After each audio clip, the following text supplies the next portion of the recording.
Our next presenter, Dr. Alissa Newman, holds a PhD in health and exercise science, specializing in military readiness and resilience. She also has a bachelor's degree in sports and exercise science and a graduate certificate in nonprofit administration.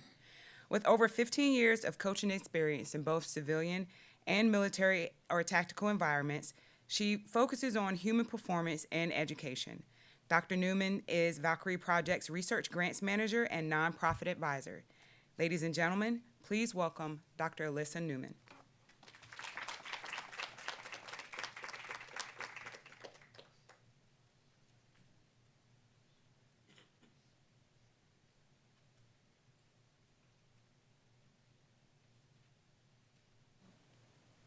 This is like flashbacks to grad school all over again, where you stand up in like front of a bunch of undergraduates and you're like, I really hope my technology works. So if anybody knows a good joke, take them. It's all good. It's all good.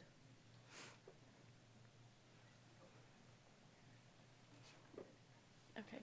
Oh, this looks promising. Okay. Thank you for that introduction. I'm so excited to be here, to be with you all, to be presenting some original work on behalf of the Valkyrie Project, talking about some of the critical topics that we need to research for female warfighters, and providing some insights from the 2025 Military Women's Symposium survey that probably a handful of you at least have filled out for us, so thank you for that.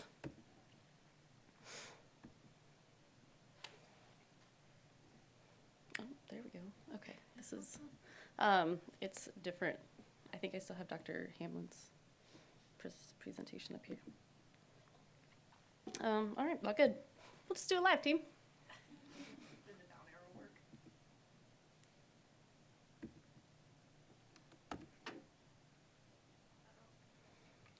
So I'm getting other people's presentations coming up. Sorry.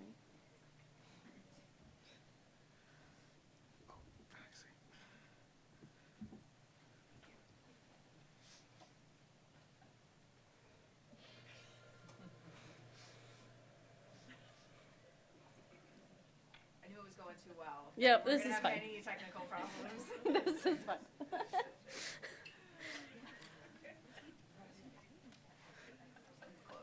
All good. No, this is not me. The one before. Yep. Yeah. Okay. But then I still have her presentation up on the screen, which is fine.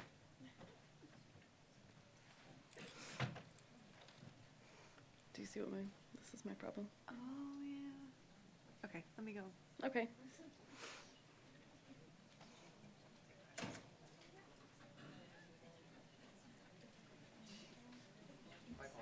No, that's all good. Got the wrong one. That's okay. You know what, we're gonna. Okay. Thank you. All right.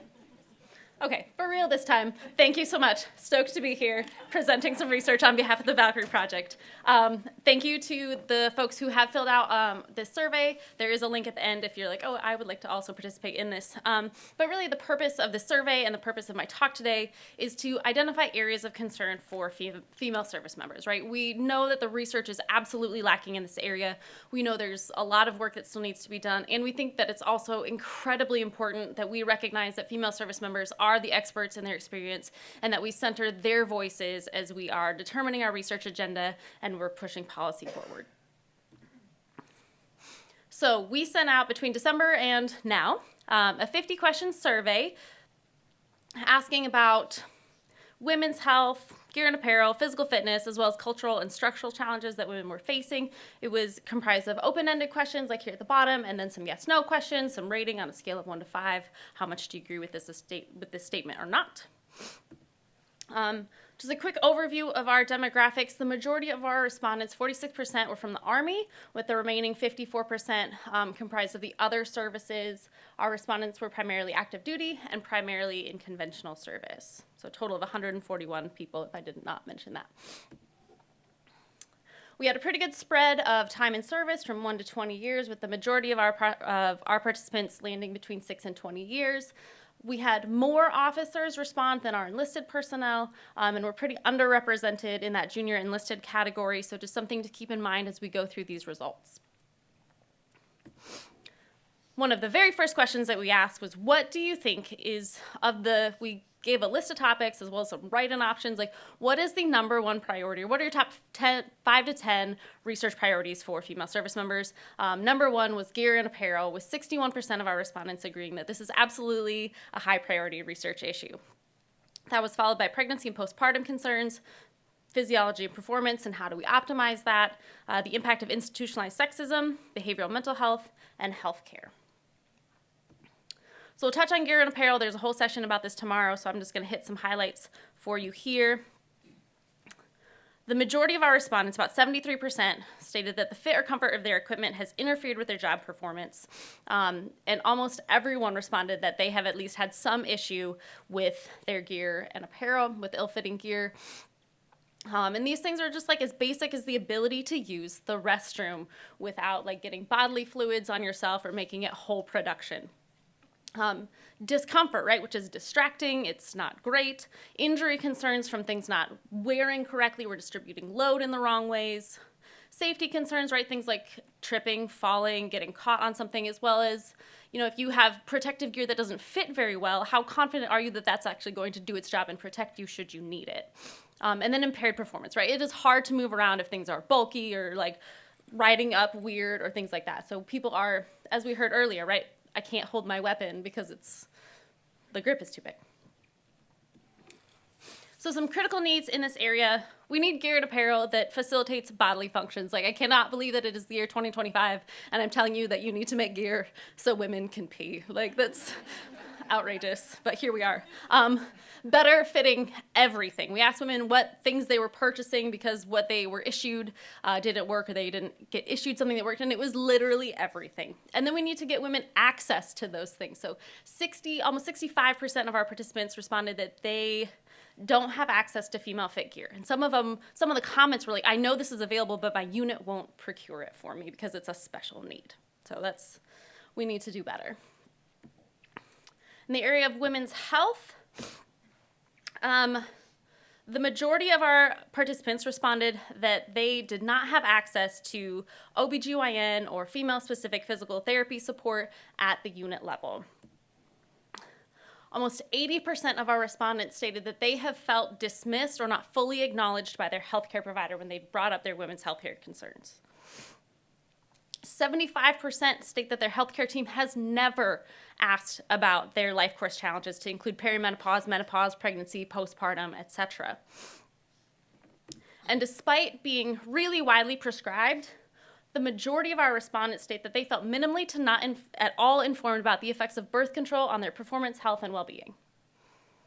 So this is really a depressing slide. Some critical needs here in this area, right, and some education needs too. Birth control. We need to understand the short and long-term effects of birth control on health and performance. We need to look more into pregnancy postpartum, right? How do we support women's health, performance, well-being, safe return to duty? There's starting to be some of this in the athlete population, but nothing really for female warfighters. We need to understand more about menstrual cycle considerations, right? What impact do these fluctuations have on mental and physical health and performance? How do we best manage symptoms, especially in austere environments? And then what kind of nutritional support can we provide to optimize performance? And same thing with perimenopause, right? Or menopause. We just don't know how best to support women going through through that transition. And then, importantly, we need to improve our dissemination of existing and emerging research in this area. There is starting to be research in this area, but none of it is leaving the halls of academia and getting out to the end user. So as scientists, as researchers, we need to do a better job of communicating the things that we're doing. Some just logistical needs, right? Sanitary support, access to products, access to a sufficient number of products, being able to dispose of products in a timely fashion, and then time and space to attend to changing out your products. Access to contraceptives, and then access to knowledgeable providers and women's healthcare services, right? We heard about that earlier, that it was women just don't have access. When it comes to mental health, Only about 6% of our respondents felt that that mental health support services were well or fully tailored to meet the needs of female service members, right? So some of the requests in this area are tools, strategies, and interventions that support mental performance, stigma-free counseling services for stress and anxiety, right? Stress management resources, and then, more research and education around how do we support mental health related to menstrual cycle, menstruation, menopause, et cetera. Training and performance. About 73% of our respondents stated they do not have access to a human performance team at the unit level. Of those who do, about 57% stated that they do have access to individualized training programs, which is great. We'd like to see that number higher, but it's a good start. However, almost 60% of our respondents state that, yes, they have access to a team, yes, they provide individualized training, but it's not necessarily tailored to female physiology. And then almost 70% of our respondents state that they do not believe that current injury prevention and rehabilitation programs adequately address the needs of female service members. So again, some critical needs in this area. We need to just understand more about menstrual cycle-based training and fueling and hydration strategies. The literature right now on this is very mixed. We don't understand who should be doing it, how should we be doing it, what do we do with this? We just need to know more in that area. We need better research and guidelines about event-specific fueling. So things like assessment and selection, fitness tests, going out to the field. How do we best support women from a fueling, hydration, and supplementation standpoint? We need training, performance, and injury prevention strategies that are tailored to women, right? Where can we apply sort of universal exercise science guidelines that we already know? Where do we need to take a more tailored approach? We don't have that guidance. We need trainers and providers and practitioners that are knowledgeable about working with women. And then we also need providers and practitioners who take women seriously, right? We don't need research or education on this. This works. If you work with women, you need to believe them and take them seriously. We need access to resources, right? Such as the Army's Holistic Health and Fitness System, pelvic floor physical therapy, as a couple of examples. We need better support postpartum, that return to duty, return to fitness. And again, we need better dissemination of the research that is existing in these spaces. Some cultural and structural challenges. This could be its own whole talk, so I'm not going to do it justice, but we'll hit the highlights here again. The majority of our participants, about 66%, stated that they believe that the current military policies and resources negatively impact the performance or career advancement of female service members.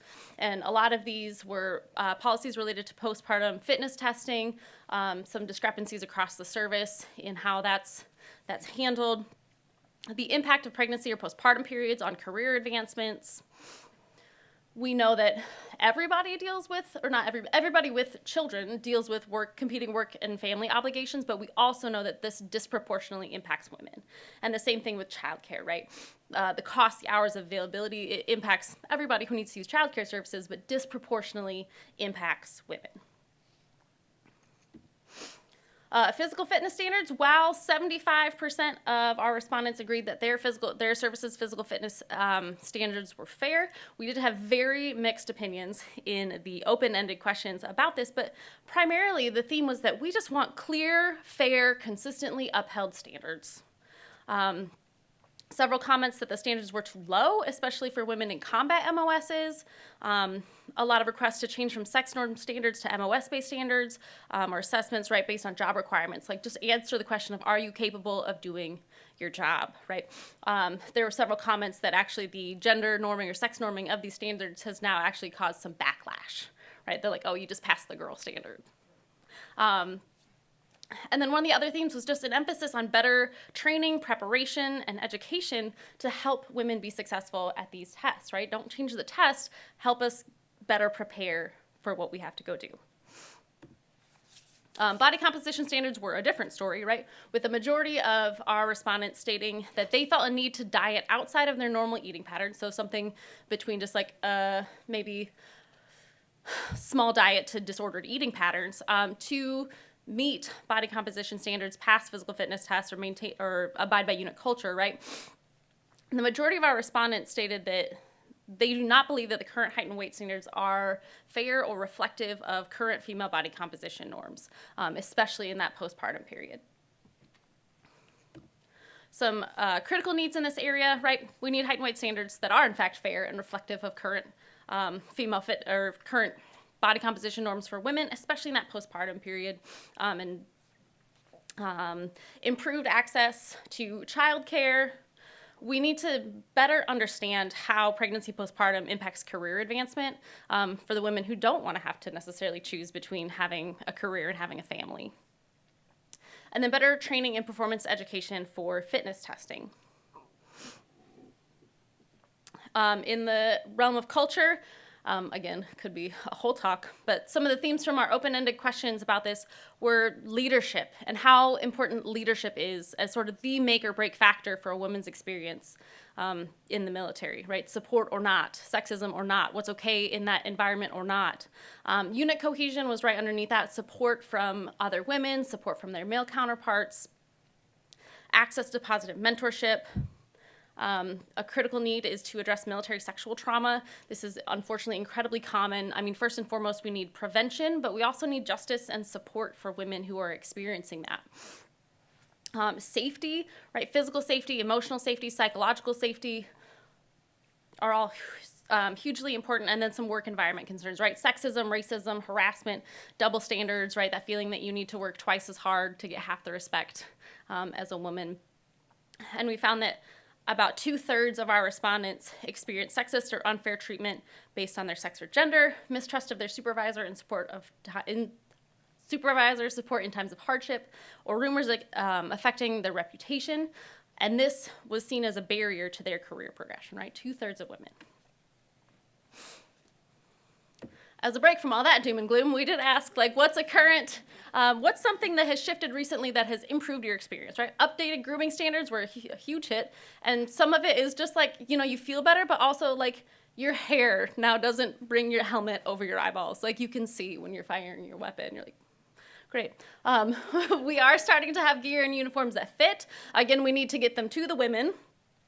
Expanded parental leave policies have been positively impactful, and then because our respondents were primarily Army, the holistic health and fitness system came up as hey, this is hugely beneficial and people should have it.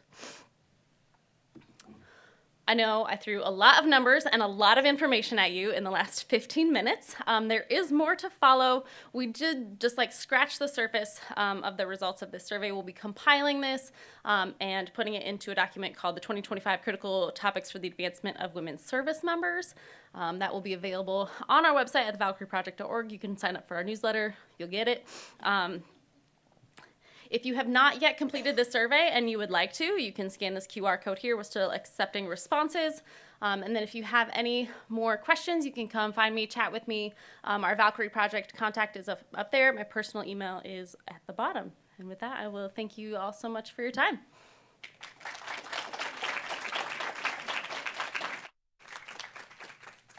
All right.